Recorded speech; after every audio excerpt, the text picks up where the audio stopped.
ये कहानी है एक सरपंच की। एक ऐसी सरपंच की जिसे देश के सबसे बड़े क्विज शो कौन बनेगा करोड़पति में अमिताभ बच्चन के सामने हॉट सीट पर बैठने का मौका मिला।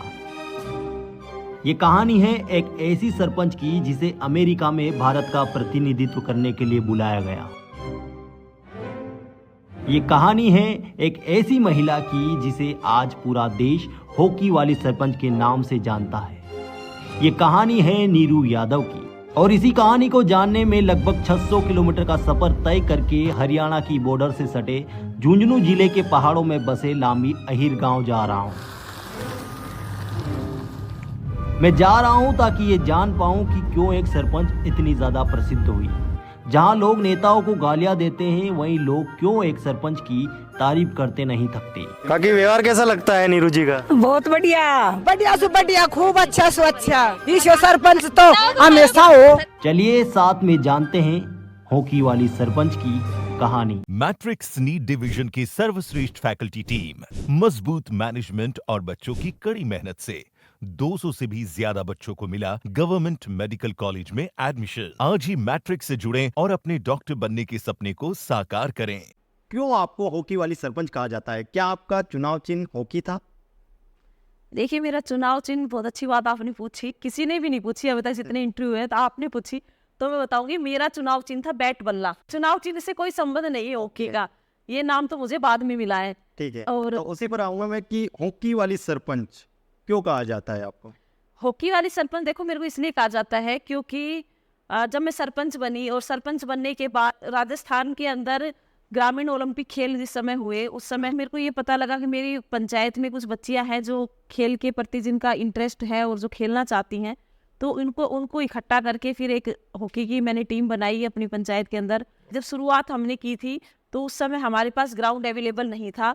मैं आपको दिखाऊं भी, पहले हमारे जो गांव की जो फील्ड है उसकी स्थिति काफ़ी ख़राब थी, काफ़ी सारा अतिक्रमण उसके ऊपर था। तो उनको अपनी पंचायत से 7 से 8 किलोमीटर दूर मैं उनको शुरू में लेके के जाती थी प्रैक्टिस करवाने के लिए। ग्राउंड नहीं था पहले, जब शुरुआत की थी तब ग्राउंड नहीं था। बड़ी समस्या आई, सुविधाएं भी नहीं थी हमारे पास, सामान भी नहीं था। वो सामान अवेलेबल करवाया, उसके बाद उनको तैयारी करवाने के लिए अपने पंचायत से 7 से 8 किलोमीटर दोनों टाइम लेके जाना। की बात हो रही है जब स्टार्ट में चुनाव जीते थे आप? चुनाव जीतने के बाद की बातें हैं ये। उनको लेके जाना, और उस समय मेरी जो बेटी थी वो 1.5-2 साल की मेरी बच्ची थी, उसको भी साथ में लेके जाती थी मैं। जो सरपंच का जो मानदेय है वो भी मैंने स्पोर्ट्स के लिए डोनेट कर रखा है। और तो इस वजह से फिर मेरे जो ये प्रयास थे, इनको देखते हुए जैसे लोगों ने बोलना शुरू कर दिया, उनको गेम वगैरह खिलवाने के लिए ले गई तो कि भाई ये वही हॉकी वाली को बोली, ये कौन है इनके साथ में रहती है लड़कियों के साथ में रहते तो हॉकी वाली है। हाँ, तो फिर बोले सरपंच है। फिर वो बोले कि हो अच्छा, ये तो वही हॉकी वाली सरपंच है जो। ठीक है। तो ऐसे फिर लोगों ने ये नाम निकाल दिया कि हॉकी वाली सरपंच हो गया। तो ऐसे ये नाम कुछ न्यूज़पेपर वालों ने अपनी न्यूज़ में छाप दिया। हमारी लड़कियां जब ब्लॉक लेवल पर जीती तो फिर उन्होंने डाल दिया कि हॉकी वाली सरपंच के प्रयासों से, और ऐसे तो फिर वो नाम निकल, सबने फिर वही नाम निकाल दिया कि हॉकी वाली सरपंच। धीरे वो चीज वायरल हो गई, आपको एक नाम मिल गया कि हॉकी वाली सरपंच है ना। तो क्या आपको भी इंटरेस्ट था हॉकी में, या पहले खेला करती थी हॉकी? जी बिल्कुल, मेरे को भी इंटरेस्ट था काफ़ी, और मैं खुद स्पोर्ट्स में जाना चाहती थी। लेकिन मेरी जो फैमिली है, पीहर पक्ष जो है, मेरे मम्मी पापा दोनों एजुकेशन लाइन में है, और सभी मतलब परिवार में सभी एजुकेशन लाइन में। तो हमारे इतना ज़्यादा ये था नहीं कि स्पोर्ट्स में क्या है, क्योंकि मैं खुद MSc M.Ed B.Ed हूँ मैं मैथमेटिक्स के अंदर। तो ये था कि आपको एजुकेशन लाइन में जाना है। लेकिन मेरा मानना ये है कि जिनका इंटरेस्ट है स्पोर्ट्स के अंदर, जो लड़कियाँ अच्छा खेल सकती हैं और अच्छा कर सकती है, तो स्पोर्ट्स में भी आप अपना करियर बना सकते हो। शादी कब हुई थी आपकी? शादी हुई थी मेरे 2013 में, 15 नवंबर 2013 को। उससे पहले आप हॉकी खेला करती थी, घर वालों ने सपोर्ट नहीं किया? नहीं, मैंने स्कूल टाइम में खेली थी मैं। ठीक है। और उसके बाद क्योंकि फैमिली ने इतना सपोर्ट नहीं किया, तो फिर मैंने वो फील्ड इतनी चुनी नहीं। घर वाले क्या बनाना चाहते? घर वाले तो टीचर ही बनाना चाहते थे शुरू से ही। शादी होने के बाद कभी दिमाग में आया था कि मैं चुनाव लड़ूंगी? देखो, शादी से पहले तो कभी दिमाग में नहीं आया था कि मैं चुनाव लड़ूंगी। ठीक है। मैं बताऊं कि मेरा जो मायका है वो नारनौल है, हरियाणा में। और हरियाणा की लड़की हूं मैं जी। शादी मेरी राजस्थान में हुई है। पली बड़ी नारनौल में। एजुकेशन के लिए जो पोस्ट ग्रेजुएशन मैंने की वो मैंने जयपुर से की, तो वहाँ जयपुर चली गई। तो गांव में मेरा इतना जाना हुआ नहीं, और गांव से पहला इंटरेक्शन जो कहते हैं ना कि गांव में रहना, कैसे रहते हैं लोग, कैसे महिलाओं की जीवन शैली कैसी होती है, कैसे, वो सब चीजें मैंने देखी थी गांव में शादी के बाद ही। ठीक है। यहाँ पे आके ही मैंने देखा था कि सरपंच का क्या महत्व होता है, कितना महत्व होता है, सरपंच कैसे काम कर सकता है, कितना गांव में कितनी प्राथमिकता दी जाती है सरपंच को, कैसा, वो सब चीजें मैंने गांव में आने के बाद ही देखी थी। और यहाँ आने के बाद ही मैंने ये मन बनाया था कि मेरे को भी सरपंच का चुनाव लड़ना चाहिए। एक नई लड़की आकर ये कहती है कि मैं सरपंच का चुनाव लड़ूंगी, लोगों के कानों में ये बात गई होगी कि नीरू यादव चुनाव लड़ने वाली। उस टाइम तो कोई पहचानता नहीं होगा।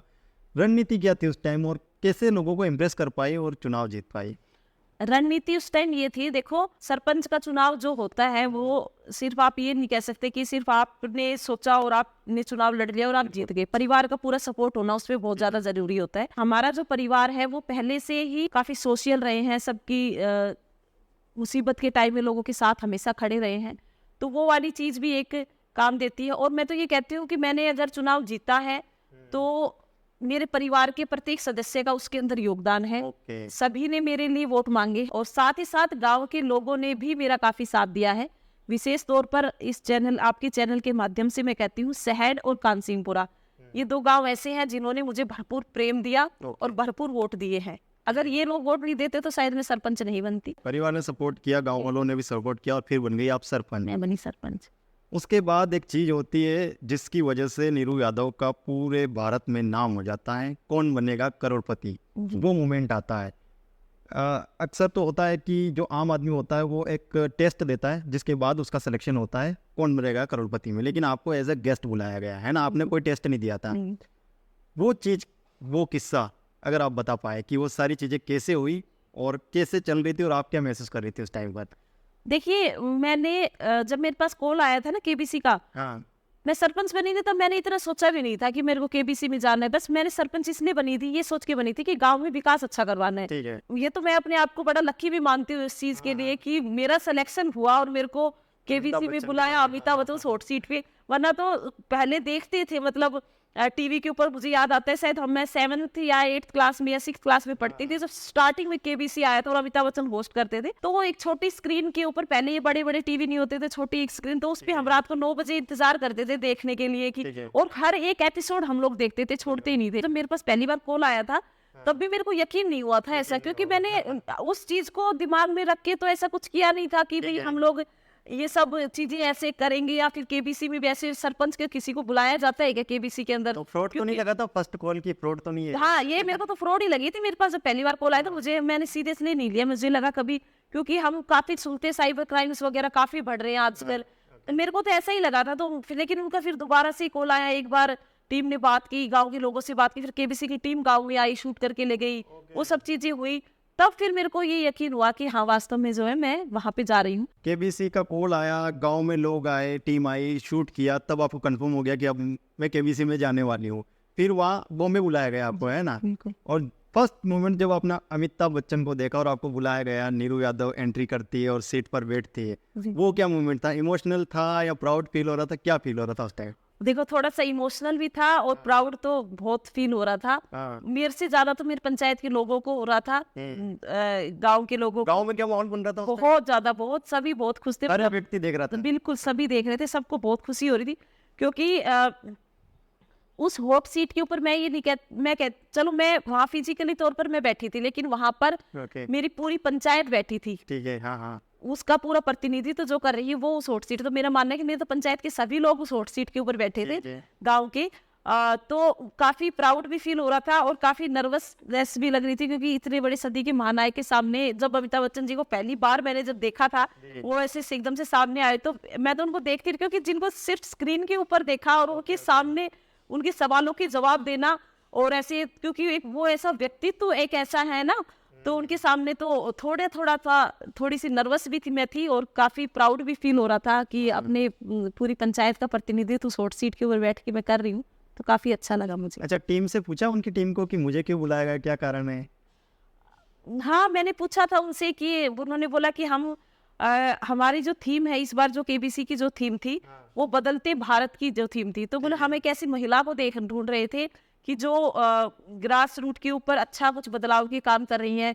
तो बोले आप बच्ची लड़कियों के साथ, महिलाओं के साथ भी आप काम कर रहे हो, वैसे भी आप एक महिला सरपंच इतने बदलाव पंचायत के अंदर ला रही है, कुछ ऐसा काम कर रही है, तो इसलिए बोले हमने आपको चुना और ताकि और भी जो महिला सरपंच हैं, क्योंकि जब हमें ऐसे प्लेटफॉर्म मिलते हैं महिलाओं को, वरना मोस्टली हम लोग देखते हैं कि महिलाएं हमें 50% का आरक्षण तो है, हम चुनाव लड़ती हैं, लेकिन हम काम नहीं करती। हमारी जगह परिवार का कोई भी पुरुष है वो काम करता है, तो कहीं हाँ सरपंच पति काम करता है या कोई भी जो पुरुष है, उनकी महत्वाकांक्षाएं रहती हैं इस प्रकार की, तो हम महिलाएं खुलकर के सामने आ नहीं पाती। तो ये सब चीज़ें काफ़ी देखी जाती है। तो लेकिन अब चेंज आ रहा है काफ़ी, तो उस चीज़ को लेकर के उन्होंने कहा कि हमें एक ऐसी महिला, तो हमने आपको सर्च किया। एक मैंने सरपंच सीरीज भी मेरी सोशल मीडिया पे काफ़ी वायरल हुई थी। हाँ, तो वो भी काफ़ी, तो उस चीज़ को लेकर के भी, तो ये सब देख के उन्होंने फिर मेरे को सेलेक्ट किया और उनको मेरा शायद काम इतना अच्छा लगा तो उन्होंने बुलाया मुझे। संयुक्त राष्ट्र अमेरिका ने जब आपको बुलाया भारत का प्रतिनिधित्व करने के लिए, पहले देश में झंडा गाड़ा एक सरपंच ने, फिर विदेश जाती है, वो कहानी क्या है, वो किस्सा क्या है, वो कैसे सारी चीज़ें हुई और नीरू यादव जो एक सरपंच है वो विदेश पहुंच गई? देखो वो ये हुआ कि UNFPA और हमारा जो मिनिस्ट्री ऑफ पंचायती राज है वो काम करता है ग्रास रूट के ऊपर, जो गांव के अंदर ग्रामीण विकास में कैसे कैसे काम हो रहे हैं, कैसे हम लोग जनप्रतिनिधि है किस प्रकार से काम कर रहे हैं। तो संयुक्त राष्ट्र संघ में CPD मीट थी 2024, जिसके अंदर एक कॉन्फ्रेंस थी जिसका टॉपिक ये था कि भारत के अंदर पंचायती राज में महिला जनप्रतिनिधि किस प्रकार से अपने कार्य करती हैं। वो हमें उस मंच के ऊपर वहाँ अपने वो सारे विचार हमें बताने थे कि हमारे सामने कैसे कैसे चैलेंजेस आते हैं, हम लोग कैसे काम करते हैं, कैसे भारत में पंचायती राज काम करता है। तो उसके लिए मुझे भारत सरकार ने चुना। मिनिस्ट्री पंचायती राज ने, UNFPA ने मेरा नाम सजेस्ट किया। मेरे जो जिस प्रकार के काम मैं कर रही हूँ, नॉर्थ भारत से मुझे सेलेक्ट किया गया था। आंध्र प्रदेश से कुनुकु हेमा कुमारी एक सरपंच है, उनको लिया गया था। त्रिपुरा के एक जिला प्रमुख है, वो वहां पर गई थी। तो हम 3 महिलाओं को सिलेक्ट किया गया था। तो हम अपने आप को बड़ा लकी मानते हैं, हम तीनों ही अपने आप को बड़ा लकी मानते हैं कि हमें उस मंच पर जाने का मौका मिला। इतनी 14 लाख महिला सरपंच के अंदर से हम लोगों को चुना गया। तो ये काफी, हम अपने आप को बड़ा सौभाग्यशाली इस चीज के लिए मानते हैं। जिंदगी कितनी बदली, क्या कठिन हो गई और जिंदगी या आसान हो गई?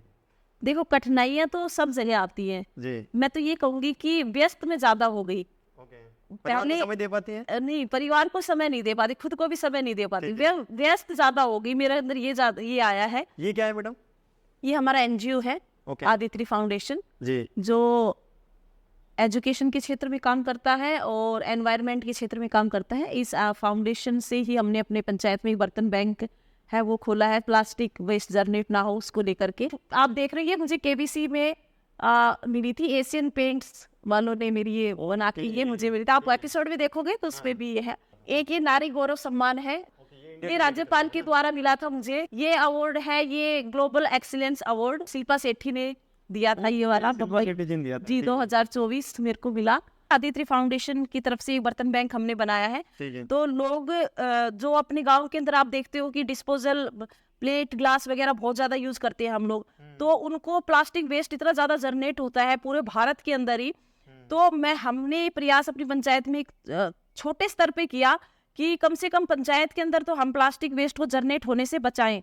अब गांव में जैसे कोई प्रोग्राम वगैरह होते हैं तो लोगों को हम बर्तन देते हैं कि आप लोग डिस्पोजल की चीजें यूज मत करो, फ्री में। हाँ, फ्री में देते हैं, गिन के ही वापस ले लेते हैं। अपनी इच्छा से ऐड करना चाहते हैं गांव वाले तो वो कर सकते हैं, बाकी इसका चार्ज कुछ भी नहीं है। अगर कोई बर्तन मिस हो जाता है तो वो अपनी तरफ से उसमें ऐड करके क्वांटिटी को कंप्लीट करके वापस जमा करवा देते हैं। तो आप सरपंच है और सरपंच से ज्यादा आदर्श सरपंच है, इसी रूप में आप प्रचलित हुई है। तो सरपंच के काम क्या होते हैं और सरपंच क्या कर सकता है, आपसे बेहतर कौन बता सकता है? तो सरपंच क्या क्या कर सकता है अपने एरिया में? काम बहुत सारे होते हैं सरपंच के, लेकिन कुछ मैं आपको बताती हूँ। जैसे कि मेन है आबादी जो भूमि है पंचायत की, उसमें जो पट्टा जारी करना होता है वो सरपंच के अधिकार में होता है, आबादी भूमि का। और दूसरा जो भी गोचर भूमि है, जो सरकारी भूमि है, उसको संरक्षित करने का दायित्व भी है, वो सरपंच का होता है। गांव वालों के लिए पानी की व्यवस्था करना, सड़कों का निर्माण करवाना, पानी की टंकियों का निर्माण करवाना। कोई भी पंचायत में किसी प्रकार की अगर आपदा आ जाती है तो सरपंच प्रमुखता के साथ व्यवस्थाएं करे ताकि गांव वाले जो है वो परेशान नहीं हो।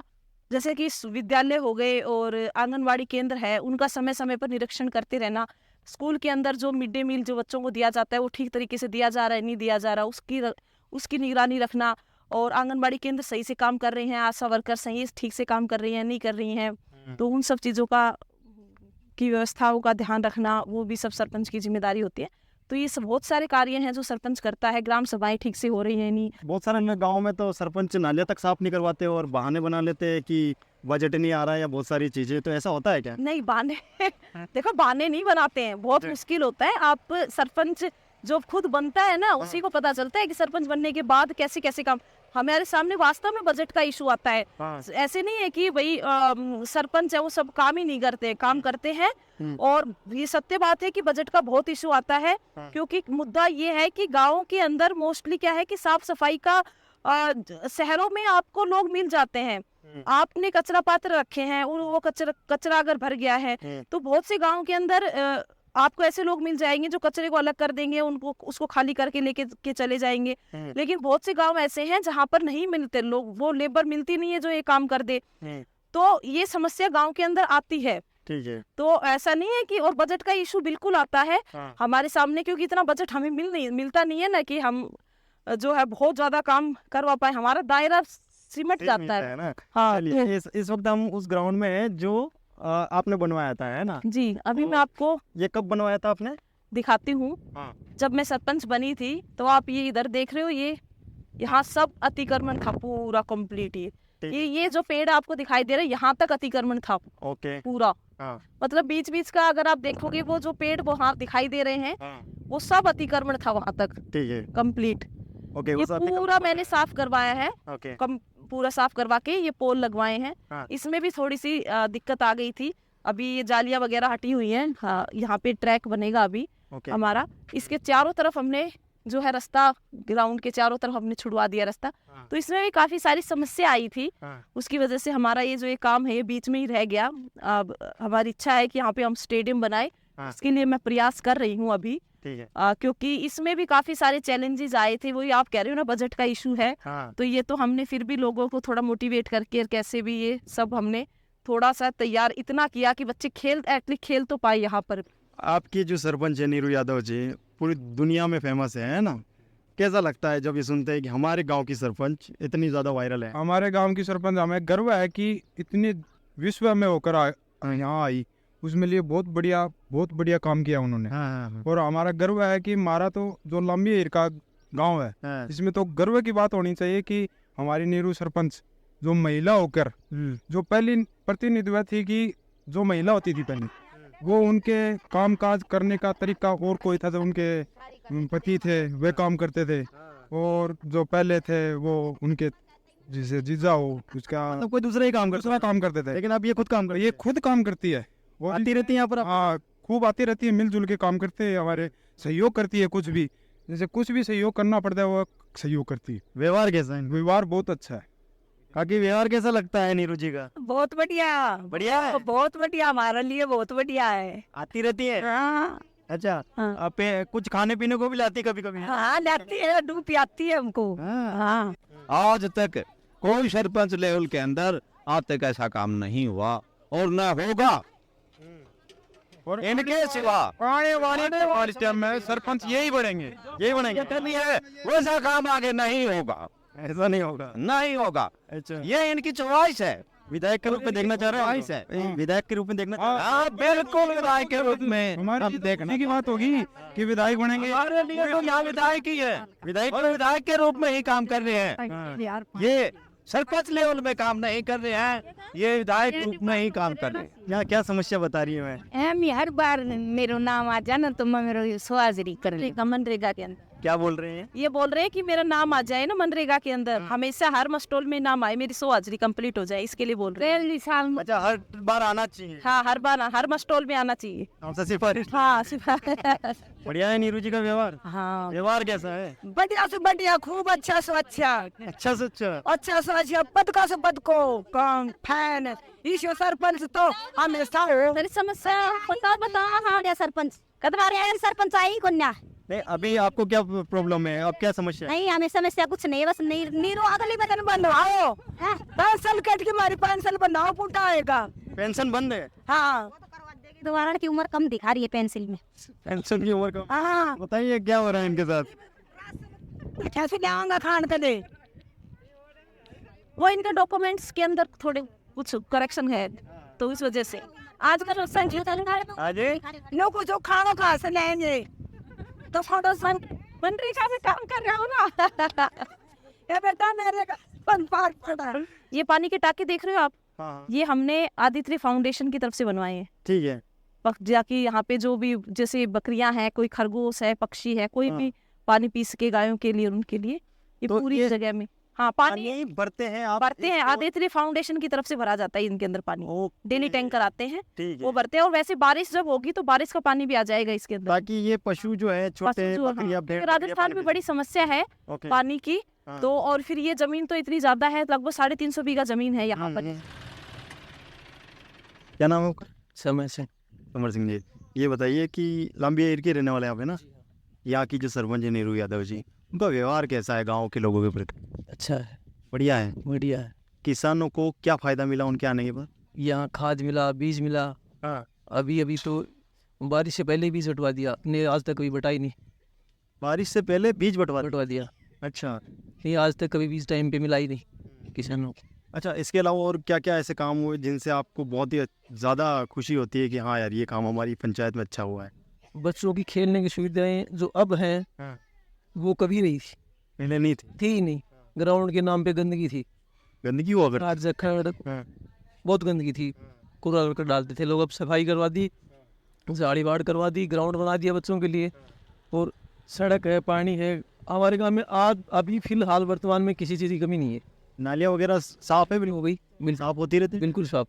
सड़कें बढ़िया है? हाँ जी। पानी की भी व्यवस्था? हमारे गांव में आप कहीं घूमे हो, कहीं दिखा गंदगी आप? नहीं नहीं, तो पानी की व्यवस्था भरपूर हो चुकी है, बिल्कुल। मतलब खुश है आप, है ना? हाँ जी। तो ये सरपंच नीरू यादव का पंचायत ऑफिस है, और यहाँ पर एक सिंबल लगा हुआ है हॉकी, है ना? ऐसा डिज़ाइन किया हुआ है कि गेट से अंदर घुसते ही पता चल जाए कि ये हॉकी वाली सरपंच का पंचायत ऑफिस है। उस वायरल ऑफिस में आ चुके हैं जहाँ से नीरू यादव जी की ज़्यादातर वीडियोज आते हैं और वो खूब ज़्यादा वायरल होते हैं।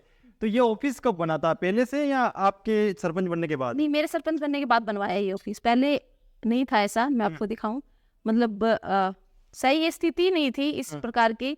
वो जो ये मित्र वाली जो मशीन है वो यहाँ पर इस साइड में थी, और कोई ऐसे नहीं था टेबल वगैरह का कुछ। ये खिड़कियां भी मतलब काफी इतना अच्छा नहीं था, नॉर्मल सा एकदम ऐसे था। बाहर भी अगर आप देखोगे तो बाहर भी पूरी टाइलें नहीं थी, पहले कच्चा पड़ा था, पूरी मिट्टी वगैरह थी, तो ये सारी टाइलें भी मैंने लगवाई। चलिए एक बार मैं बता देता हूँ मैम। देखिए कारपेट बिछा दिया गया है यहाँ पर, और ये कुछ ऐसी व्यवस्था है जैसे जज बैठते हैं, और इस तरह से चढ़ेंगे। यहाँ पर 3-4 चेयर लगी हुई। कौन कौन बैठता है मैम यहाँ? आ जाइए आप। एक तो आप बैठती हैं? हाँ जी, मैं इस वाली सीट पे? हम हाँ जी, यहाँ पे? पर हमारे जो ग्राम सचिव हैं हाँ। वो बैठते हैं। तो पंचायत के जो LDC हैं वो बैठते हैं। ओके। जो पटवारी आते हैं वो बैठते हैं। और बाकी हम लोग जब ग्राम सभा हम लोग करते हैं तो हम लोग यहीं पर ही ग्राम सभा करते हैं। गांव वाले लोग सब बैठते हैं। तो जिन जिन की ड्यूटी है यहाँ पर पंचायत ऑफिस की, जो भी पंचायत सहायक हैं या जो हैं, वो सब बैठते हैं। देखिए यहाँ पर जो हमारे लिस्ट लगी हुई है, 7 सरपंच अभी तक रह चुके हैं। 1956 से लेकर 2020 तक यहाँ पर जो सरपंच है उनके नाम लिखे हुए। अभी तक 2 ही लेडीज सरपंच यहाँ पर रही हैं, है ना? सब 2 ही हैं। ये इस तरह की कुछ व्यवस्थाएं हैं, और यहाँ पर बैठती हैं। और बिल्कुल इन्होंने जो काम किया है, प्रोफेशनलिज्म इनको पसंद है, और एक यूनिकनेस लाने की हमेशा कोशिश रहती है। और ऑफिस भी कुछ इस तरीके का इन्होंने बनवाया है। एक शिवाजी की प्रतिमा रखी हुई है, एक ग्लोब पड़ा हुआ है, और ये कुछ भी पेपर रख के रीड कर सकती है आसानी से, है ना? और यहाँ से बैठकर ये ग्राम सभा को संबोधित करती है फ्यूचर को लेके। फ्यूचर में भविष्य में क्या तैयारी है? सरपंच का चुनाव लड़ने वाली है एक बार फिर से? बिल्कुल लड़ने वाले। सरपंच का चुनाव तो लड़ेंगी आप। आने वाले टाइम में हम ये सुन सकते हैं MLA नीरू यादव क्या MLA का चुनाव लड़ेंगी?